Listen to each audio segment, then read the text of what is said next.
Okay, so let's hope that this is working. And Jody, if it is working, please just give me the okay so that I know I can continue.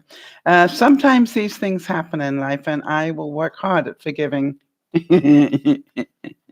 my internet provider for nuking me in that moment. Okay, thank you, Jody. So what we were talking about is, you know, how do you forgive people? And the Serenity Prayer, I thought, was really, the new version of the Serenity Prayer just made me chuckle because I thought that was so really important for us all to remember. So now, what I would like us to do is to ask yourself, what's holding you onto this baggage? All right. What advantage do you get from continuing to hate this person by continuing to be angry at them? I just realized, and it took me a long time in my life, that it really wasn't bringing me any benefit at all. Right? That the whole thing about the Serenity Prayer is to free ourselves up, right? To free ourselves up so that we can get on with our lives. And that is the greatest gift we can give ourselves, quite honestly. And so I look at it and go, life is difficult enough, quite honestly. And part of what I would recommend to you all is to look at it and go, what advantage is there to you in hanging on to this stuff? And the answer, quite honestly, is very little indeed. What it actually does is the more you hate somebody, the more they have control over you. And, I'm going to go back to that question that I asked right at the beginning about the people who's, had a family member murdered, and the people who can just unilaterally just get up a couple of hours later and forgive the murderer. You see, what they don't want to have happen is they don't want to be hating for the rest of their lives. They realize that this person who did this is sick at some level, all right, is angry at some level, has not got emotional intelligence at some level. And so therefore, has misguided understands of what is good and what is bad. And so what they do is they are able to go, if they knew better, they would have done better. Yeah, and Jody is just making a comment here that says, hang on a second, Jody, so I can read the full comment.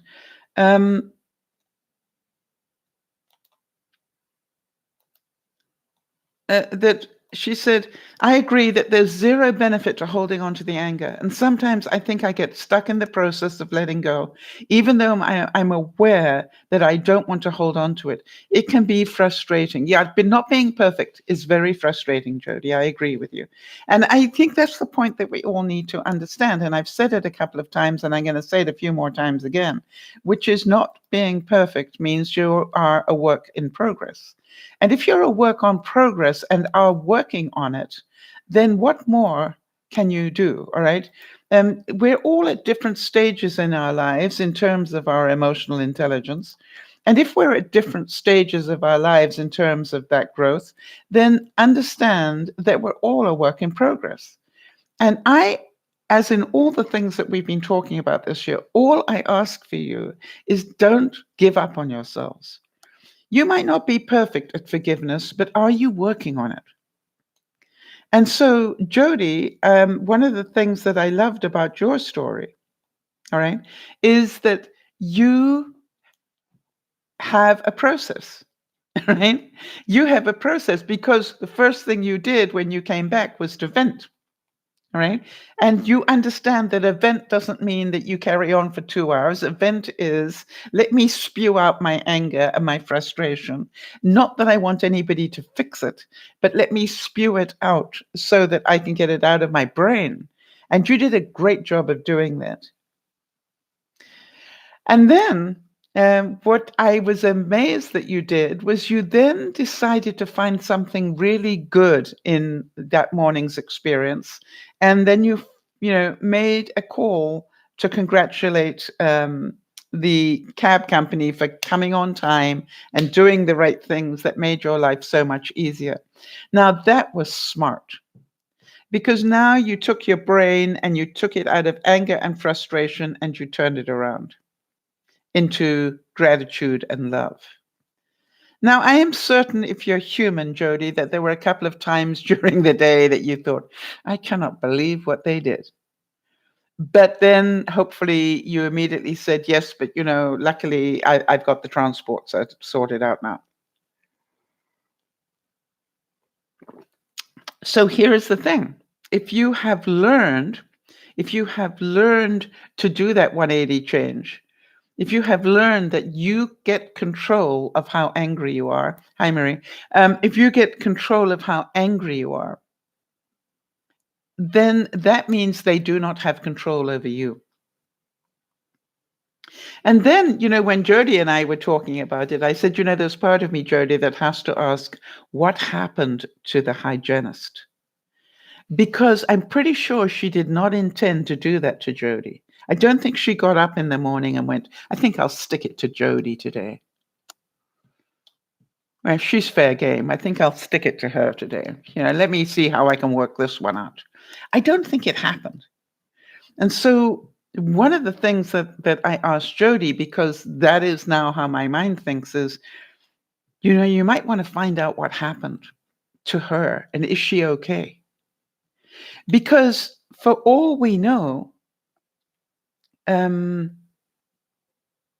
maybe she had done the Novocaine and suddenly there was an emergency of some sort that she had to attend to, either in the office or maybe even, maybe she needed to get on the phone on something and it was a really big emergency. Or maybe they had another client that was an emergency where she had to assist. So, I look at it and go, I just don't think she did it intentionally. And I'm pretty sure Jody doesn't think that either. But I'll need to have her confirmation of that one. So there's part of it that says, if you can see, do I make mistakes and do I intend to? Do I get up in the morning and go, I really want to be rude to my friend Jane today? No. All right, Jody's confirming she didn't think that it was intentional. Yep. Although I'm pretty sure, Jody, right at the beginning you did. How could she do that to me? Right? And again, the interesting thing is that I'm pretty sure that Jody, like myself, would have been much happier if somebody had just walked in, had the courage and the character to walk in and say, I am sorry, I've just shot you full of 3 vials of Novocaine and something has happened, which means I won't be able to work on your mouth today. And I just want to apologize for that. There is an emergency going on, and it's not that we don't think highly of you. It's just like we cannot deal with both in the same hour. Now, knowing Jody the way that I do, she would have seen she wouldn't have been happy, but she would have seen the logic of that because she's a very logical person. And therefore would have been probably still a bit upset, but feeling a lot better. What I understand, because Jodie's just telling me, is that even now, days later, she has not heard from the office as to what happened. Now, can she let go of that as well? Jodie, can you let go of that as well and just go with the flow? Right? Maybe they are so embarrassed about what happened. Or now the other thing is this, Jodie. What if you went back the next time and found out that the hygienist had been fired? Would you be happy? I don't think so, knowing you the way I do. So part of the learning, part of the learning is to let go. To let go and go with the flow of um, life. And it's a really important thing to realize that we seem to have a little bit of a game plan as to how we think our life should go. And unfortunately, somebody else doesn't have the same game plan. Have you noticed that? Um, I had a game plan where, my house would be sold by midsummer and I would be already in my next place ready for the fall. I'm sitting here with winter is coming. I'm sitting here still waiting for that to happen. And interestingly enough, there's a very strong possibility that in the next 2 weeks, the deal that I do have can fall apart completely. And I could be starting from scratch again in winter. So who do I blame for that? Yeah, the market. It's, I can't be angry. But here's the interesting thing. I, for example, said to my realtors, please do not do showings on Fridays or Sundays because those are the days that I broadcast. And I got an email this week saying we need to do 2 showings this week. One is a Friday at 7:00. Now you can imagine what happened to the hair on the back of my head when I was just going, "Are you serious?" As I'm reading this email, and then the next one, guess what? It's Sunday at 9:30 in the morning. Now I don't know about you, I don't do mornings, and I told them that. And so not only is it Sunday, but it's 9:30 in the morning. So I was really pretty angry at the fact that they totally disregarded my instructions. And then, after I'd had that anger inside me for a second, I went, stop. Knowing that they probably know that and are pretty scared almost about, sending this email, why would they send that request? Sal, think about that. And the reason is those are the only days that work. And if you want to sell your house, you need to decide whether you're going to say yes or no. Because do you understand? I still have a choice. I can forgive them, and I still have a choice. The choice is yes, you may, or no. And there's still that part of me, I'm certain some of you can relate to it, that's going, but it's not fair. And now I've got to ask Yvonne, my tenant, to do the same thing. And I've got to ask her to get up early on a Sunday. And I've got to ask, the whole family to get up early on a Sunday because they've got to have it ready for the suite to be shown. That to me was almost more difficult than dealing with my own stuff. But it is what it is. And I literally wrote and said, can we do this? And because Yvonne knows that I really do need to sell the house, she said, I don't like it, but we can do this. And I said, thank you. That's how I feel as well. So going with the flow is sort of part of it. But can you understand that part of me, was still miffed? Like, I told you no Sundays or Fridays because of this. And the other thing was they know that. Therefore, this is beyond their control. Does that make sense, people? And they knew I would not be happy. Right? They knew I would be upset, which can't be easy either. And so when I got all those points in my head, I wrote back and said, yes. And I was waiting for the okay from Yvonne, but I said, yes, pending. As far as I'm concerned, yes, I'm waiting for Yvonne's response to make sure it's possible. But yeah, I don't like it, but it's doable. So to me, like any other forgiveness, I had to make a conscious decision to change my thinking, to let go and go with the flow.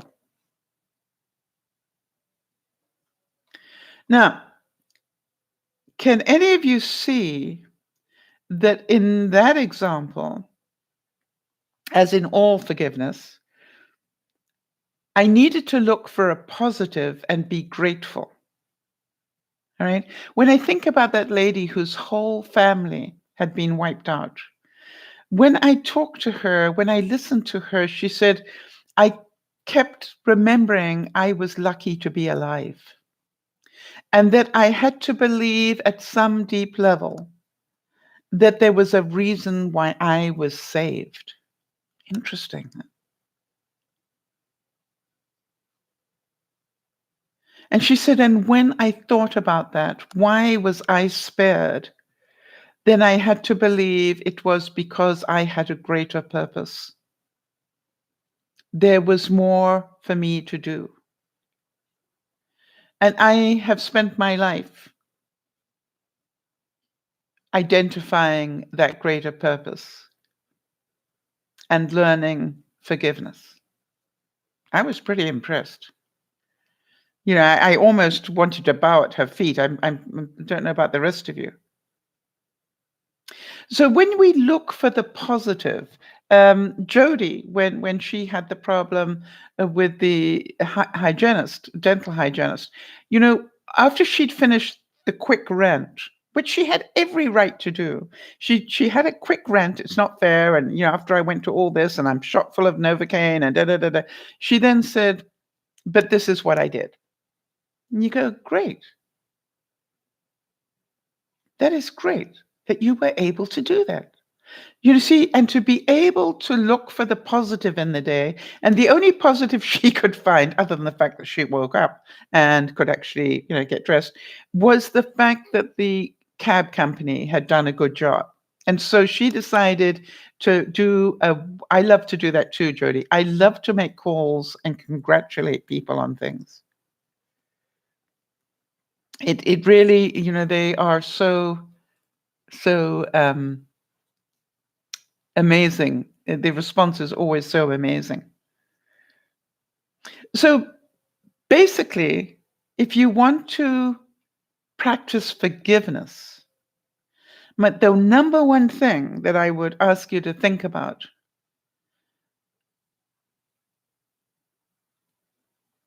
That's interesting. Jody's saying, Sal, you taught me to pay attention, to turn around the time of processing. Sorry, wait a minute. I'm not making sure I got all of that message. Yes, to the turnaround time. Yes, how long it takes you to process something. I think that's what we're talking about. But you know, the only way you can do that, Jody, is to make room for it, right? And that's why you need to vent. And you did a great job. You did a great job of letting go of your anger and then going, okay, fine, now what am I grateful for the day? Because I don't want to be holding on to this anger. It'll affect everything I do today and maybe this week. Now, I had, as some of Jody knows, but I had a really interesting day yesterday. I think interesting would be the best word I could find for it. I was so overloaded with stress yesterday that it was scary. I started the day with a 1 hour coaching session with somebody. I then realized that my hard drive was failing, and so I needed to get my computer into the ICU for computers. And at the same time, I found out that something terrible had happened to my DearMamaSal website. Then it needed immediate attention. And, you know, I want to tell you something. It was just horrific. So, you know, I took a deep breath, did the coaching, then said, okay, after the coaching, I'm going to take the computer in, and it might be away for as long as 5 or 6 weeks. But what made me feel better, you know, what changed my stress around that was, thank goodness I have a protection plan on my computer. And, you know, I want to tell you, if for those of you who rely on your computer. It's a really good thing to have if you can get it.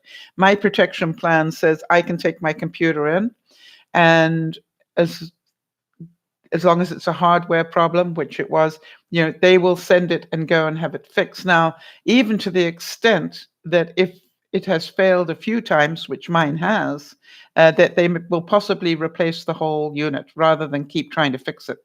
And I've got a feeling they might do that because my computer, has had a bit of a problem. And so I was grateful for the fact that I bought the protection plan. All right. So I forgave the manufacturer of my computer and gave myself credit. Well done, Sal. Well done for getting a protection plan. I know it was, $25 a month, but you know something? It has paid for itself with this computer.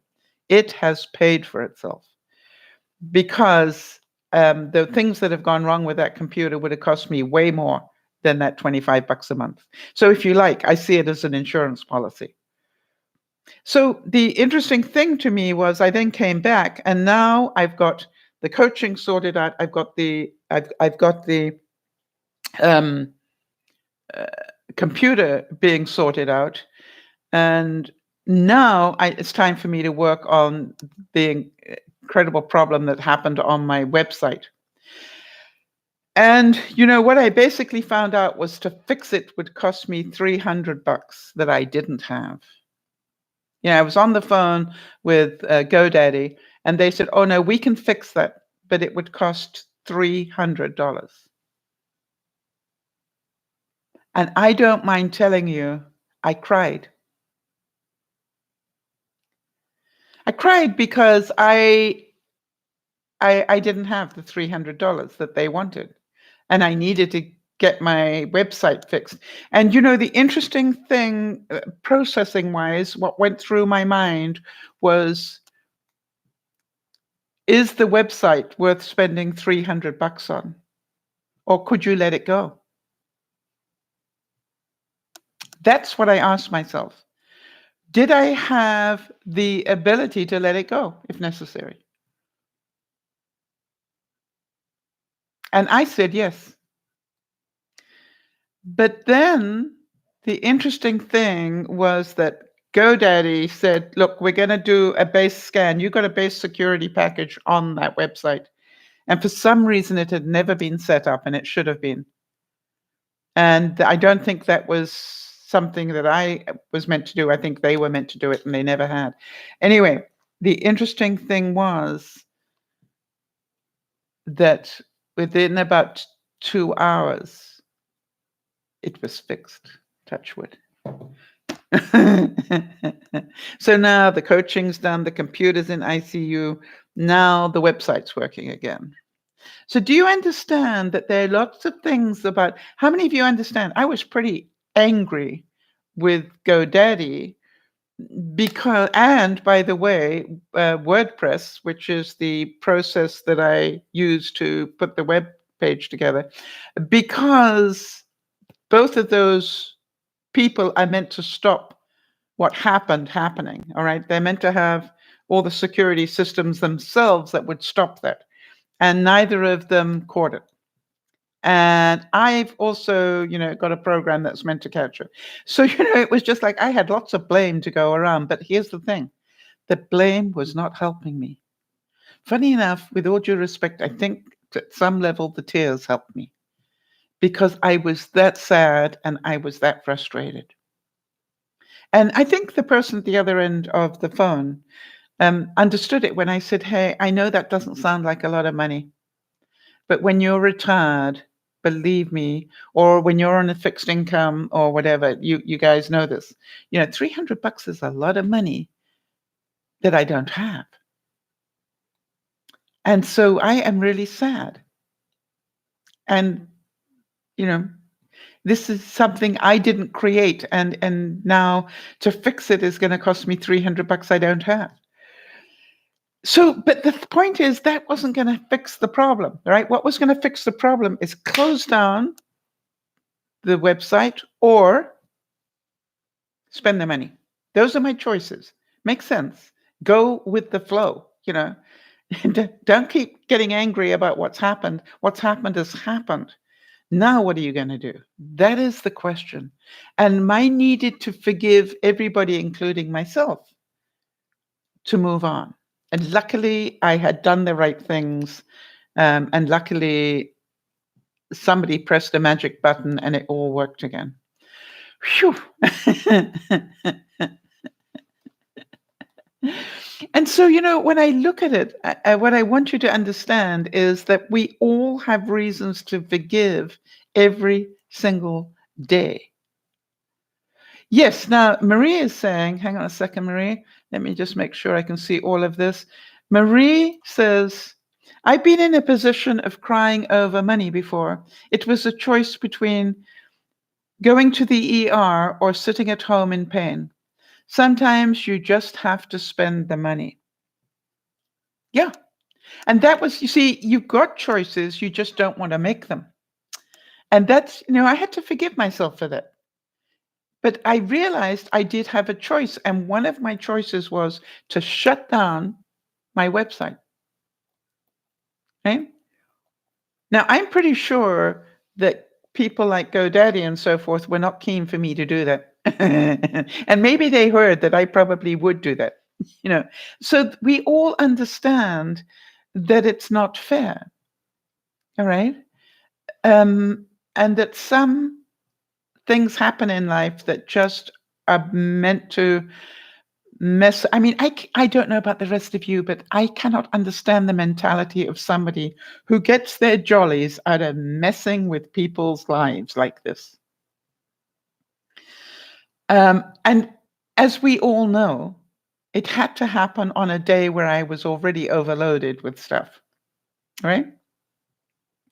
And so, it's really interesting to me that, these things happen. And I realized that I had the ability to control it, but to control it meant that I may need to let go of the website or find the money.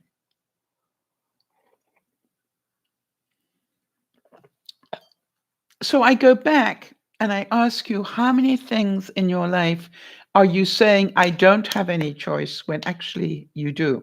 All right, Marie, you had the same thing. Your choice was find the money or stay in pain. Which do you prefer? All right. And you're going, but I don't have the money. I don't have the money. I don't have the money. But you found it. So the question that I would have, Marie, is maybe to find the money, you had to ask for it, which, you didn't want to do because that's not who you are. But sometimes in life, you do need to let go. All right. And go with the flow. This is like, hello. That's what family and friends are for sometimes. And I am pretty certain that any family or friend that heard that you were in pain and needed to get to the ER, but you didn't have the money, would be pretty quick about coughing up the money to help you do that. So I look at it and I go, we all have reason to forgive every day. Right. So Marie, is it okay for me to repeat that?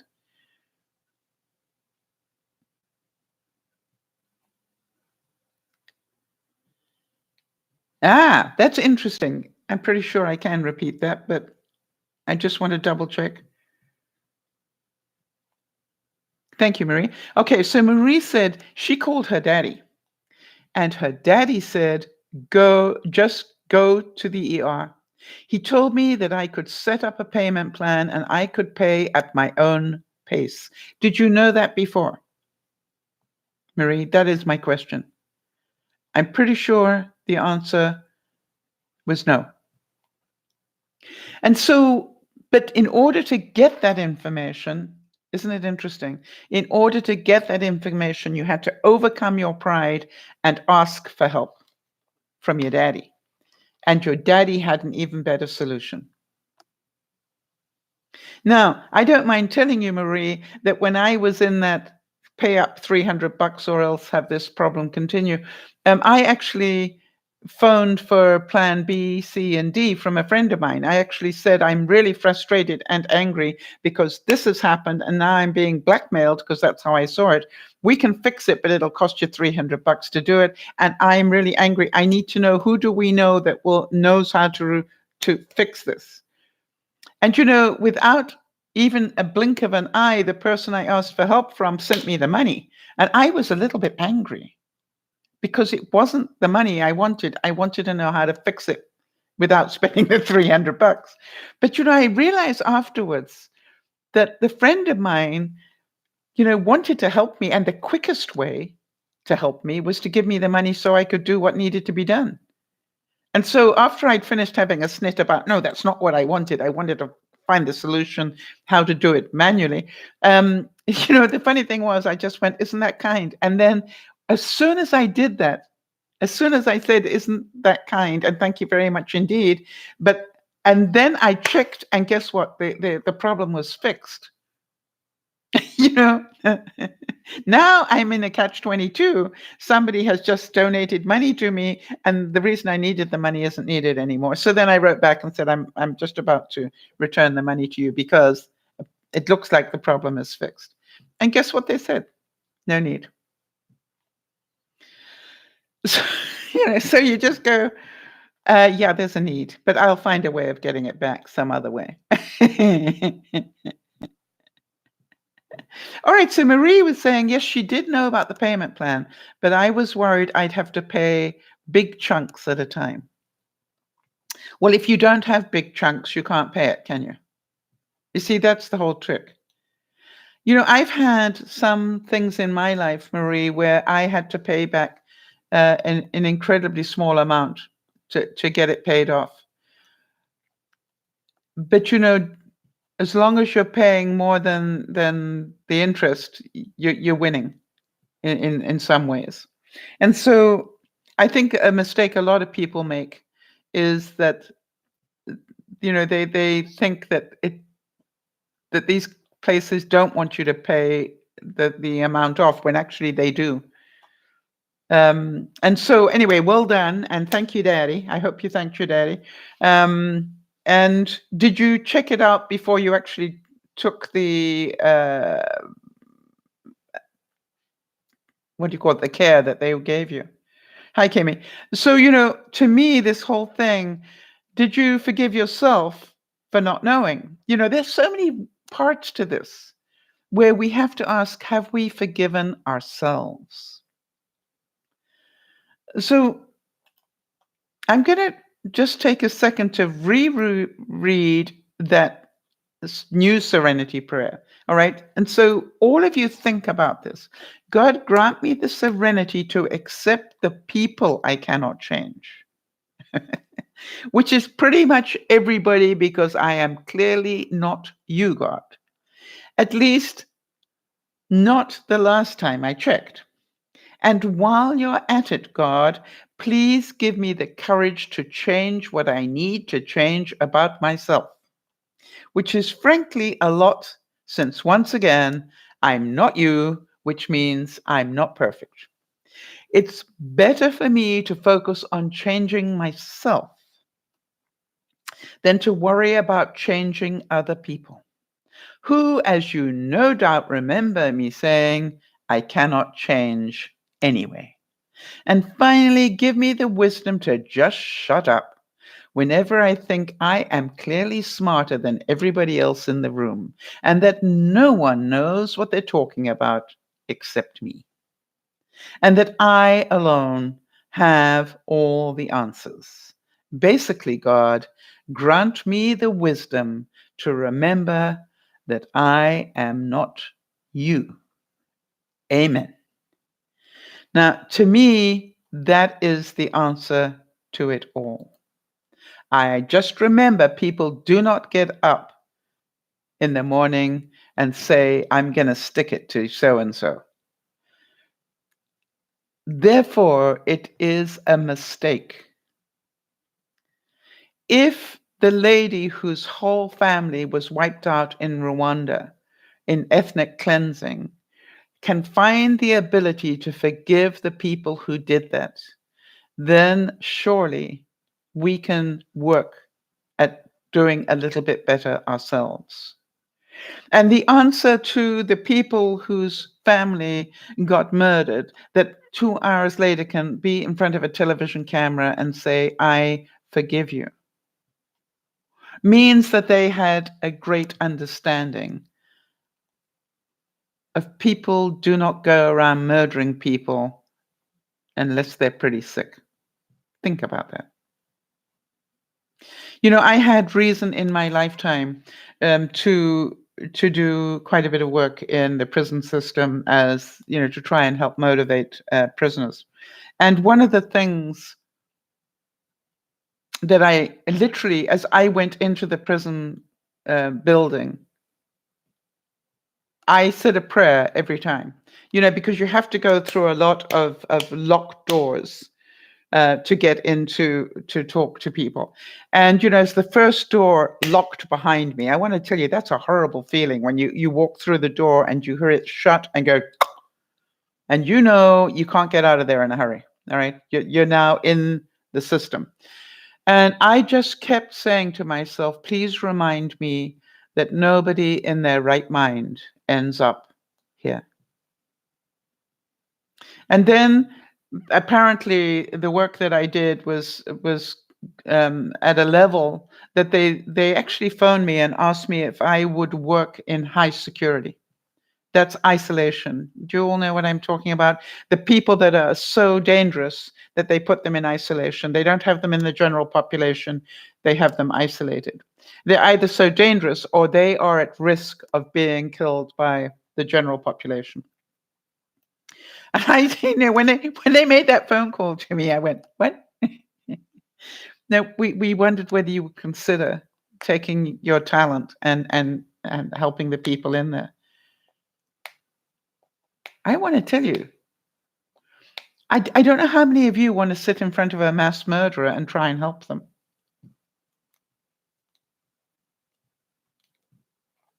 It's. I literally sat in front of a woman who had killed 8 people,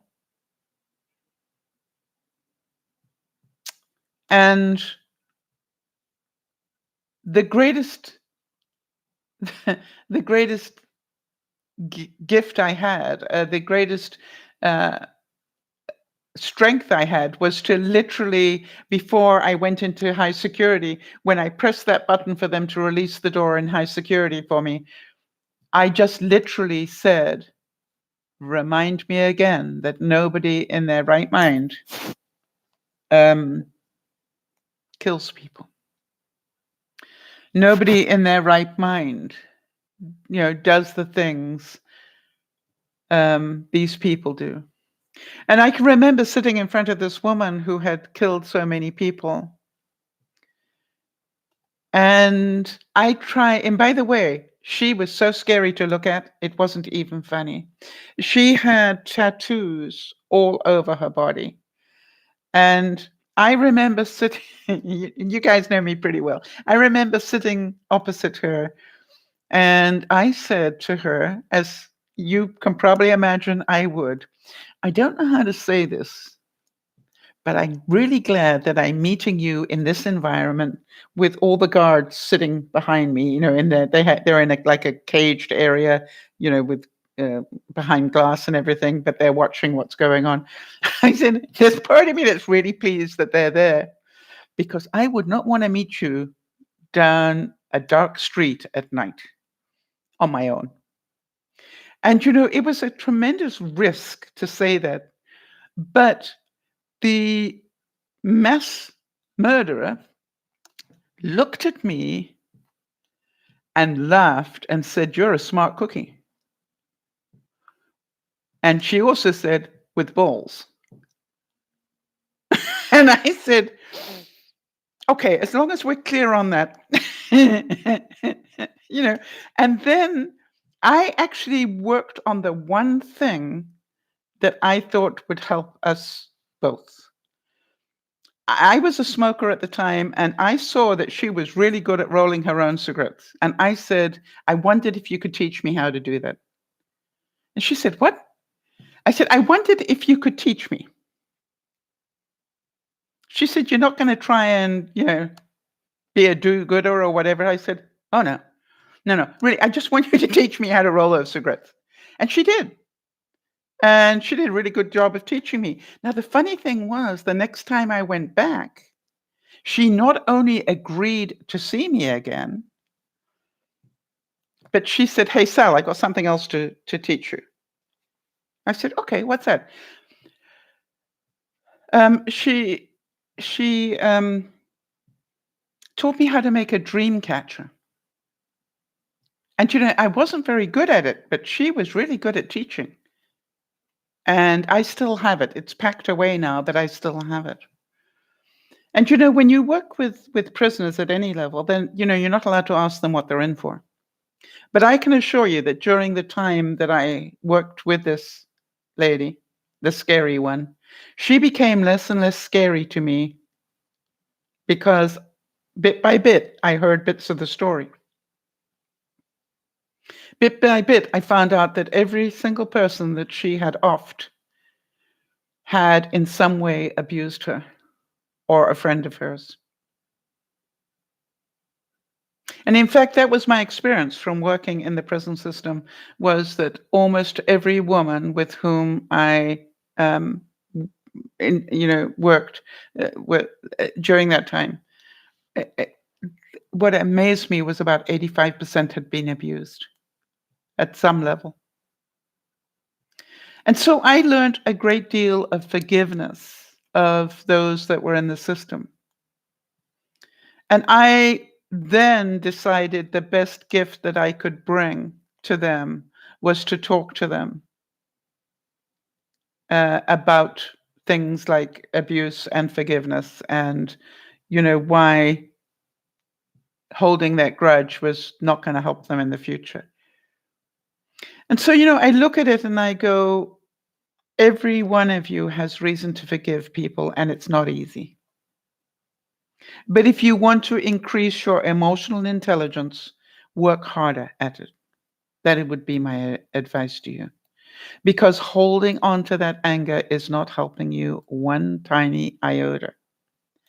It is just giving the people who made you angry control. And sometimes they don't even know it. So we're going to carry on now. And I found some quotes that I thought you'd enjoy about forgiveness.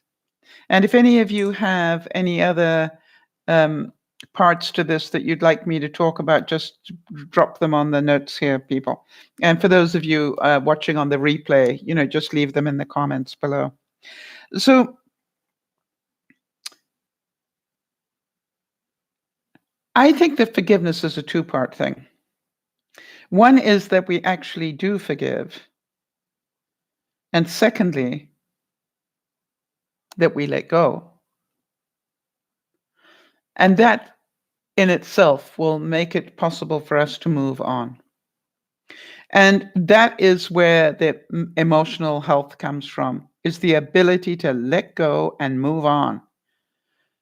And Jody, 10 out of 10 for what you did. All right. You got angry, you vented, you moved on. And I think that is amazing. The truth is, unless you let go, unless you forgive yourself, unless you forgive the situation, unless you realize that the situation is over, you cannot move forward. It is over. Jody, it was done, right? And by the way, Jody, how many times have I said to you, now that you think about it, if ever you want to drive yourself insane, ask the word, why? Why did they fill me full of Novocaine and then leave me there? Why? Why didn't she come back and apologize? Why? That's what I discovered, Jody. Whenever I start doing those why questions, I go, who gives a? They did. Move on. And it's amazing how that balances everything out, right? Because I spent my life going, why didn't they have the manners to do it? Well, they weren't taught those manners, maybe, whatever. The point is, it doesn't matter. It is what it is. Move on. So well done. I give you bonus points this week, Jody. Anybody else got any stories where they forgave somebody and moved on? Put them in here, right? If you want to forget something or someone, never hate it or never hate him or her. Everything and everyone that you hate is engraved upon your heart. If you want to let go of something, if you want to forget, you cannot hate. How about that? Would you agree? And believe you me, I've been there. I'm definitely can tell you I have hated a few things and people in my time. I'm getting a lot better at it, but I have been there, done that. No matter no matter how much suffering you went through, you never wanted to let go of those memories. Now, some of you have had experience of that. We've got, some viewers who have had really bad things happen in their past, and they are still grieving them. All right? They cannot let go of them. And there's a difference between remembering them and still hating the person that did whatever it was. I'm hoping you can all see that. There's a difference between that. I don't think that you necessarily have to forget what happened. You just need to understand that the way forward is to forgive it and move on. Because as long as you're still hating, they still control you. And so from that perspective, it's really important to let go. And Steve Maraboli said, letting go means to come to the realization that some people are part of your history, but not part of your destiny. How about that one? How many of you going, yeah, that's true? They're part of your history, but not part of where you're going to go. I like to believe in some strange way, and you've heard me talk about this many times, that all these things that happened to me earlier in my life were all part of what made me who I am today. And I am not a perfect being, but who I am is somebody that cares and understands. And I believe the reason I care and understand is because I actually have been through so much. I can relate, not perfectly because everybody has their own story, but I know what it feels like. So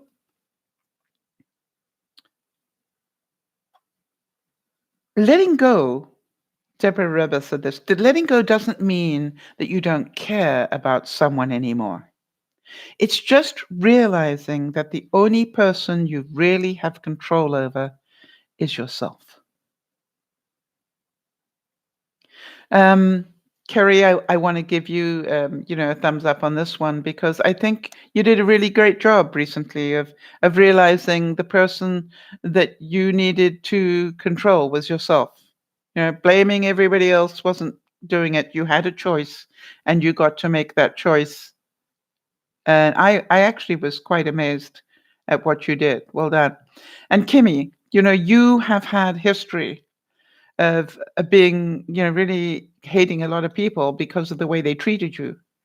And then I am so proud of you that one day you said, I don't have to do this anymore.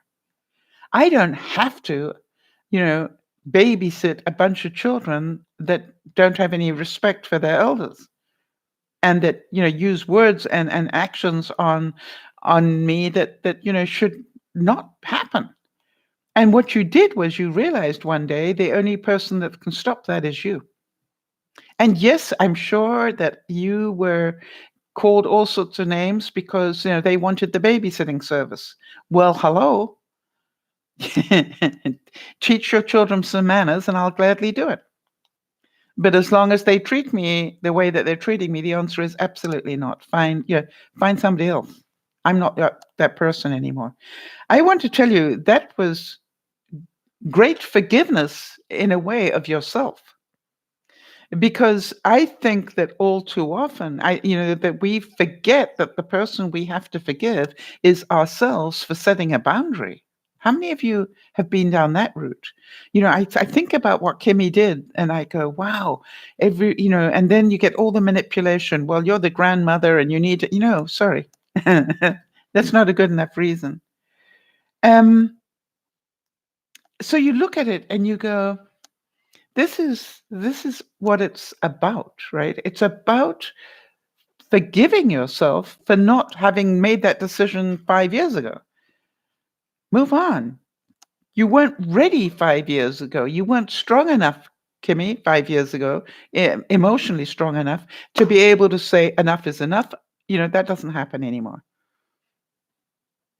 And just because I have the title of grandmother does not mean I need to tolerate this. Well done. You will find that it's necessary to let things go, simply for the reason that they are heavy. So let them go. Let go of them. I tie no weights to my ankles.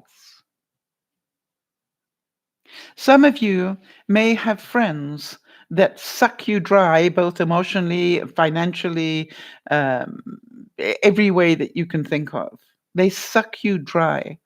I was very happy to find that there is a free ebook on YouTube of the Celestine prophecy. And I'll try and find the right chapter, but there is a chapter in the Celestine prophecy that talks about when some people, you get close to them and you can literally feel the, let me suck you dry. All right? They have nothing to give. They only take. How many of you have met people like that? They literally, you get close to them and you can almost feel the pressure as they're going. They can suck you dry of thought, emotion, money, time, all these things. And the reason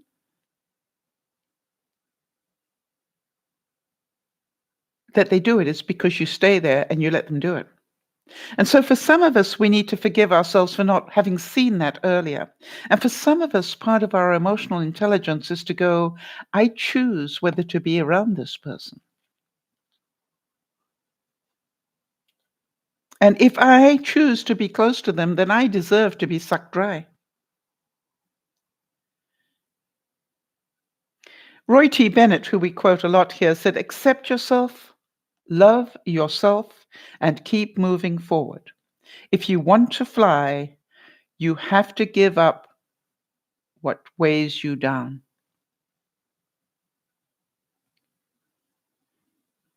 Yes, Joe, Kimmy's saying very true. I run. When she gets close to what I call a sucker, you know what I mean by a sucker.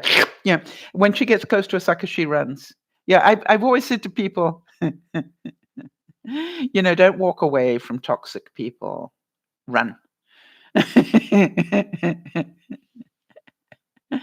Now, we all have moments where we're not perfect. That's not what I'm talking about, right?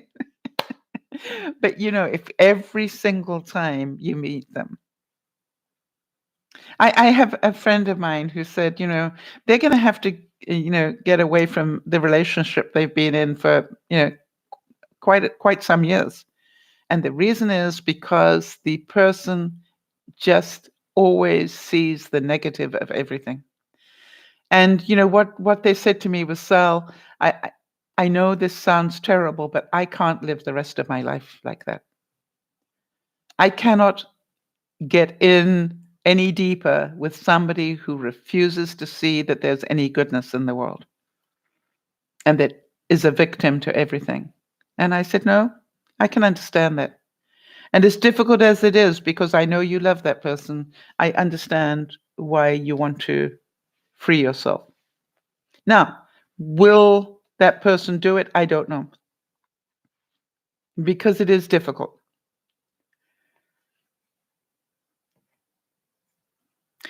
Jody, could you just give me a note to remember to look up more about Steve Maraboli?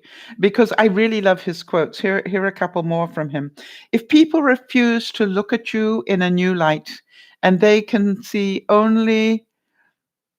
you for what you were and only see you for the mistakes you've made, then they don't realize that you are not your mistakes. If they don't realize that, then they have to go. How many of you have got somebody in your life that refuses to see that you have grown? I had somebody say to me the other day, wow, I can't believe you're saying that, Sal, because, 10 years ago you would have said X, Y, and Z. So why are you changing your view now? And you know what I said? Maybe I've grown. you know, you understand they were trying to manipulate me because they wanted me to be back to thinking where I was where earlier. And I said, maybe I've grown. And I changed the subject and moved on. Yeah. Kimmy's saying it's hard, when it's your own family. It makes me feel a little bit sad. No, it makes you feel very sad, I'm pretty sure, Kimmy. And you choose whether to be sad or to be grateful that you've learned the skill that you deserve better than this, right? And can act upon it. So your choice. I assure you, I am pretty sad that I've got family members that are like that as well. All right, that because I refuse to be controlled by them, and I really do, that I am such a terrible person, right? And I know I'm not a terrible person. I just know that it really messes with their brain. That every time they try to do the manipulation and the control, I go, "Excuse me, I'm not sitting around for that because you're trying to control me, and I don't want that." All right, and Jody is saying there are friends I have that I tune into, and they give me energy, and that's such a gift. Thanks, Sal. No, thank you, Jody, as well. All right. So, I think that's why we all get together every week, right? Is to help each other gain some more strength around these things. How many of you wish that somebody had taught you this when you were a lot younger than you are today? Steve Maraboli also said, cry, forgive, learn, move on. Let your tears water the seeds of your future happiness. Well done, Kimmy. And well done, Kerry. And well done, everybody that's made the difficult decision to let go of what is weighing them down and move on to the rest of their life. I like to think of it that, as I said, these things were there to teach me something that now I need for the rest of my life. I assure you that as long as I was a victim, I was controlled by the world. Now that I'm not a victim, I have realized that it's difficult to look at yourself, and I'm sure some of you agree with me. It's difficult to really, I had somebody say to me once, Sal, I was happier before I met you. And I said, why is that? And they said, ignorance was bliss. I could blame everybody for everything. Now, not so much. And I went, oh, I understand what you're saying. Being accountable, accepting your responsibility. And, I'm thinking about like Kimmy, Kimmy, it's not a bad idea that when you get blamed for not being a good grandmother or whatever, that you just say, something, I am so sorry that I let it carry on for as long as I did. I am really want to say that I am sorry for my side of this, because if I had told you that truth years earlier, maybe something might have changed. So I'd like to apologize. Find some good in it. And it's their choice. You can choose to have badly behaved children that are rude to adults, or you can choose to have well-behaved ones. What I do know is the way you treat your children is monkey see, monkey do. And I'm pretty sure that some of you know that. It's very difficult. They say, from a psychological perspective, I believe, that anybody that lives in an dysfunctional family, their chances of being dysfunctional are very great. It takes a pretty strong person to cut out of the mold and create their own uh, persona. They're saying that if you grew up in a household where, the husband mistreated the wife, the chances that you will do the same are very strong. If you grew up in a household where you were beaten, the chances that you will use that as a learning method are pretty great. You have to be pretty strong to move away from that mold. C. Joy Bell said, "We can't be afraid of change. You may feel very secure in the pond that you're in, but if you never venture out of it, you will never know that there is such a thing as an ocean or a sea. Holding on to something that is good for you now may be the very reason why you don't have something better."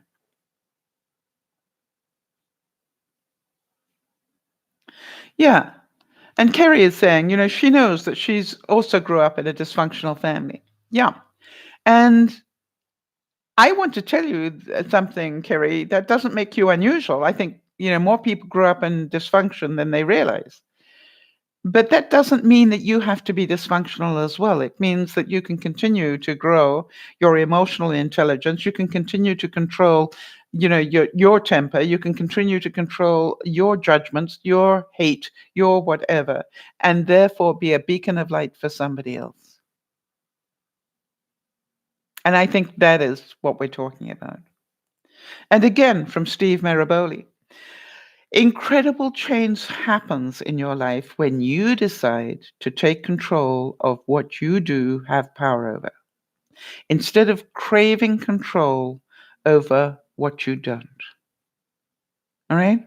Incredible change happens in your life when you decide to take control of what you do have power over instead of craving control over what you don't.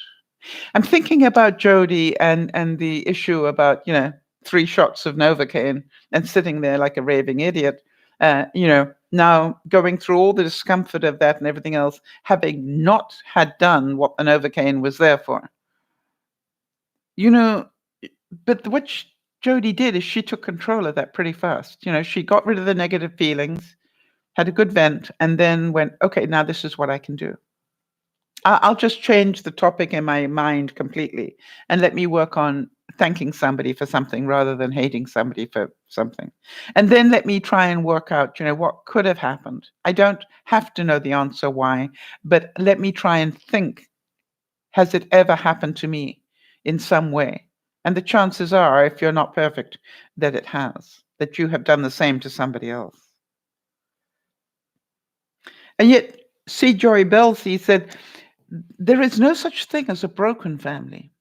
Family is family. It's not determined by marriage certificates, divorce papers, and adoption documents. Families are made in the heart.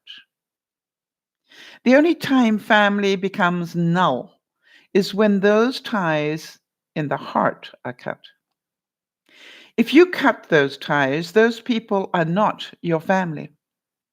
If you make those ties, those people are your family. And if you hate those ties, those people will still be your family because whatever you hate will always be with you. Pretty good stuff, huh? How many of you have made new family in your life? Not the one you were born to, but you went, something, I really would like that person as a sister, or I really would like that person as a new mother or whatever, and I am amazed. As you know, during my lifetime, I think I have about 6 young people, well, they're not so young anymore, who decided they'd like a second mother, and I was it. And, it wasn't because I was good at being a mother. It was because I actually believed in them. And I didn't spend my life criticizing them. I spent my time working hard to encourage them. However, if they did things I didn't approve of, I'd say, look, this is your life. You can do what you like. But I just want to tell you, I don't like that one bit. But I think you have the right to know why. And this is why. Now then, having said that, you have the right to continue. I just don't have to like it. So Jody is saying, yes, I have made new family. Good. And Carrie's saying, I've cut people, friends, and family both out of my life and gained friends who became family and cared more about me than my biological family. Yeah, absolutely.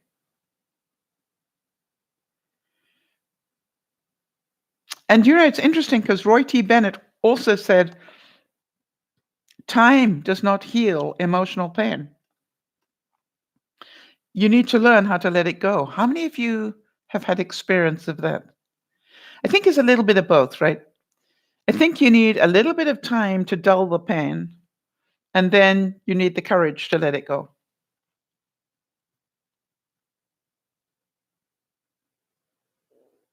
Some people believe, this is Ann Landers said this, some people believe holding on and hanging in there are signs of great strength. However, there are times when it takes more strength to know when to let go and then do it. Right? That takes great courage and great strength.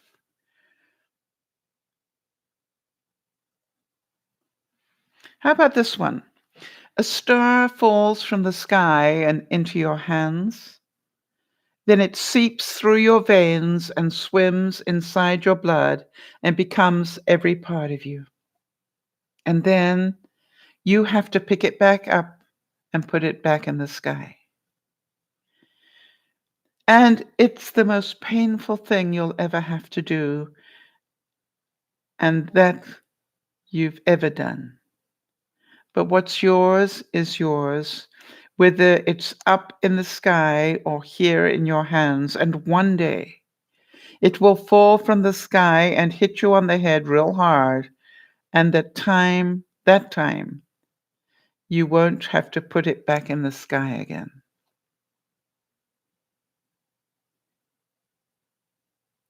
I do believe that when we learn to forgive people for treating us badly, when we learn to forgive ourselves for allowing it to happen, when we learn all of these things, then our life changes demonstrably.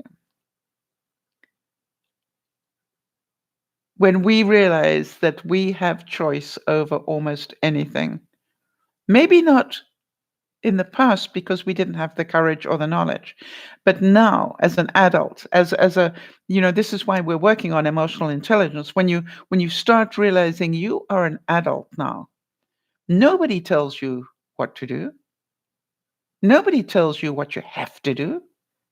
This is your life, you get to choose.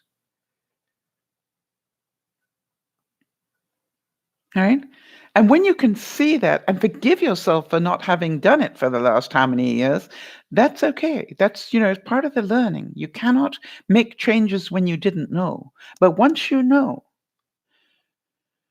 I would suggest that those of you who are regulars are finding it easier to make the choices now. I think those of you who are regulars are probably finding it easier to see that you do have choices. And you can see how you used to, just blame everybody. Nothing to do with me. I mean, if they weren't such horrible people, this wouldn't be an issue.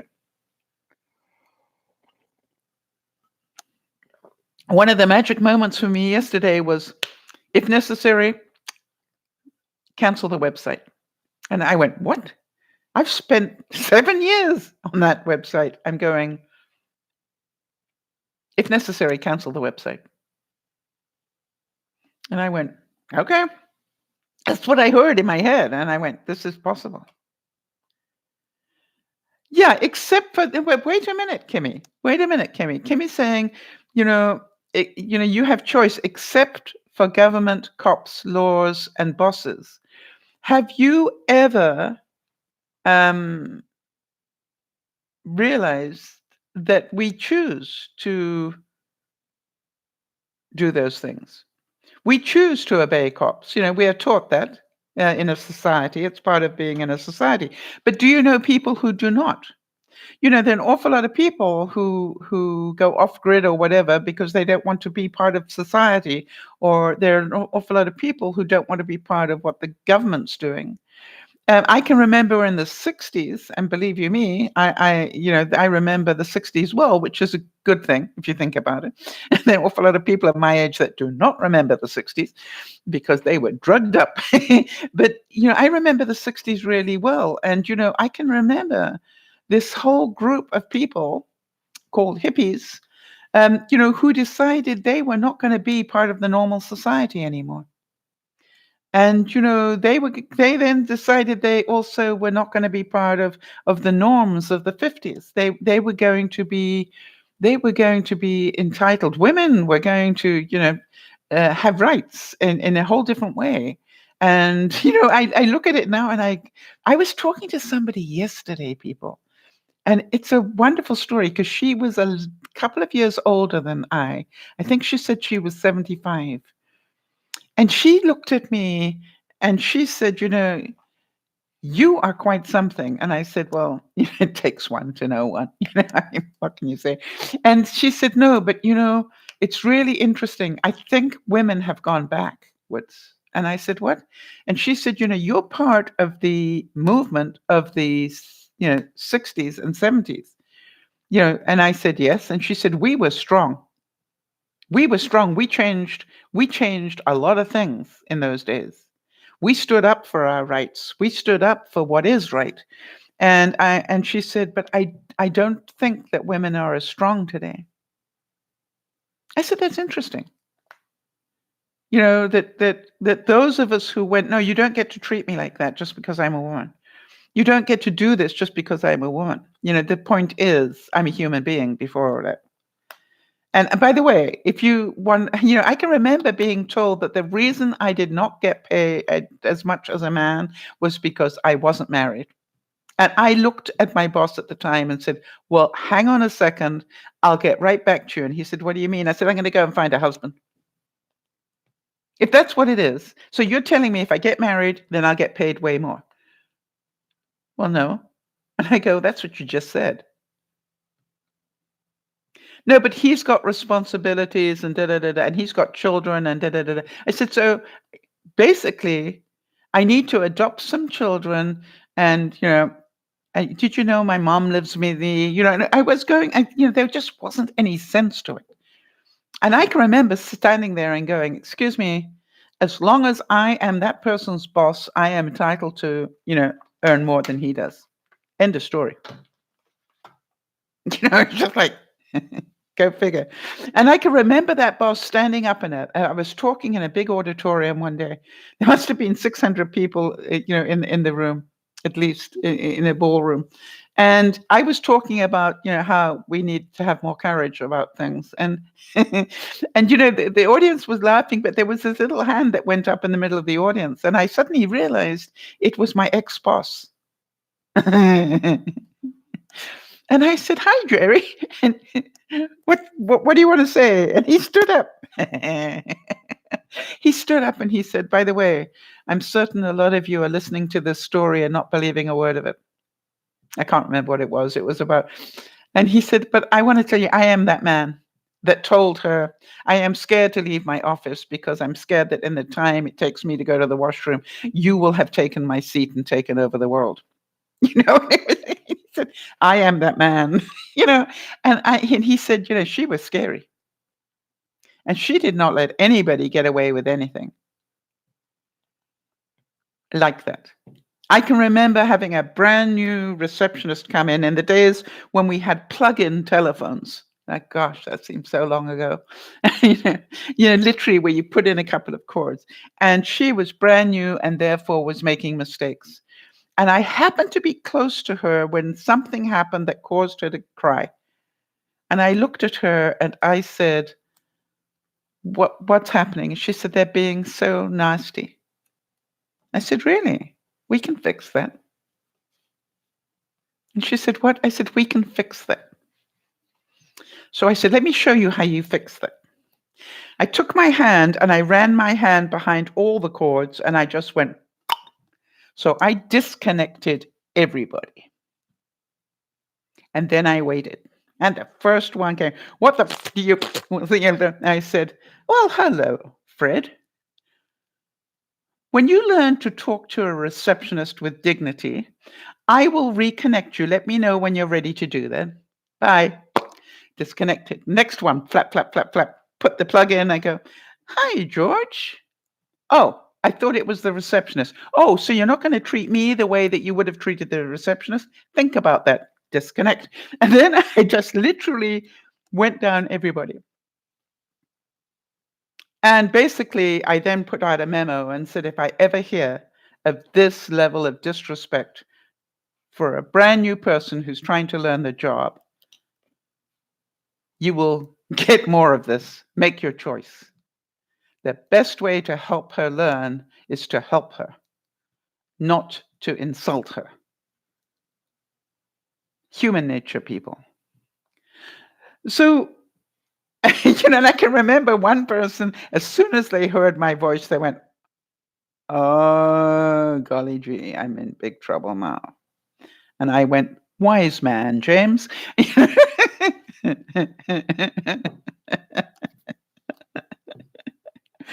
But, the thing is that if we don't ask people to treat us with respect, they won't. And that's why I'm so proud of Kimmy for doing what she did. Once you deserve that you realize and deserve a bright future, letting go of your dark past is the best choice you will ever make. Forgive them. What was it that God said to Christ? Forgive them, they know not what they do. Think about that. I think that was one of my